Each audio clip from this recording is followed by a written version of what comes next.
Welcome to a very formal edition of Fantasy Football Video News. I'm your host, Commissioner Fatty Fat Fat.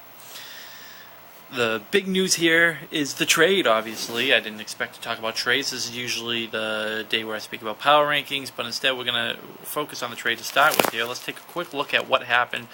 The number 6 player, Steve Smith, traded for the number 11 player, Matt Forte. From what I've heard so far, some other managers are saying that Matt Forte is the better player of the two. But let's see what this actually means to each team. And in certain respects, I think Rua did get the better of the deal here. If you look at it in this way, the Rua's Roughnecks has just overloaded on amazing running back talent.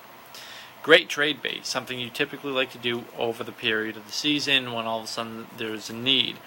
Well, that need has come probably a lot quicker than the Roughnecks wanted to. If the Roughnecks started off 2-0, I don't think this trade gets made. They're 0-2. They have tons of running backs. They need wide receiver help. Is Steve Smith going to be the answer for the long term? Who knows? Nobody knows.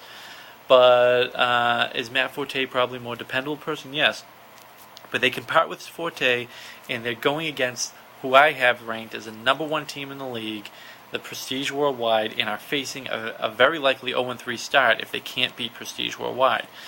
This change with Matt Forte subbed out, bringing in Steve Smith, maybe that puts them over the hurdle. Maybe that makes them an elite team and at least challenge Prestige Worldwide. And granted, Prestige Worldwide is a 1-on-1 team, but they're dependably putting up very big points. And that's something nobody wants to mess with.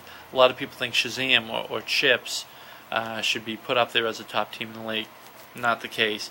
Shazam and Chips both got one of their wins. Each of them got a win, even though they came in 9th place out of 10 for scoring in one of their weeks. Just so happened they were playing the garbage team in the league, that's what she said, who has opened up 0-2 and has consecutively lost to 9th place teams. They're just absolutely awful. So that's what we're looking at, and that's what she said.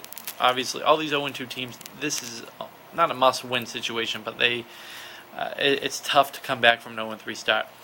That being said, let's take a look at another big matchup. Talking about an 0-2 team, Surge going up against Shazam. Now, Shazam is touted right now as a number 1 team in the league. Injuries already coming down to hurt. The Michael Vick concussion. Is he going to play? The concussion was an odd way. It's not the way I thought Vick would get hurt, but it's not too surprising that he got hurt. So we're looking at Surge, who really needs a win. Something. Give me a win. Give me something. This is a guy who was ranked number 1, now is towards the very bottom of the list in the rankings, and he needs it. He needs it bad. He needs it very bad. So anyway, I think what we're really looking at right here is an interesting trade. When you look at it from the perspectives of each team, it makes a lot of sense to me. Who wins out in the trade? I think both teams win out in a way. I think when you look at the Fat Italians, though, they give up a top receiver. They get a depth position because they're going to put Forte in. They already have Cedric Benson. It's not like they're really needing in running back. But what this is it puts Cedric Benson into depth on their plate in case they get an injury down the road.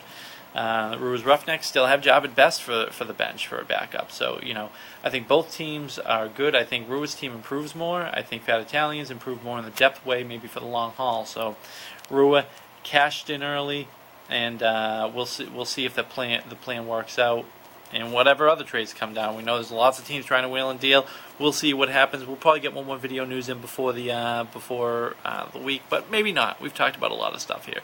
So good luck to all of you in coming in second on week 3. Let's see if we get parity this week, people.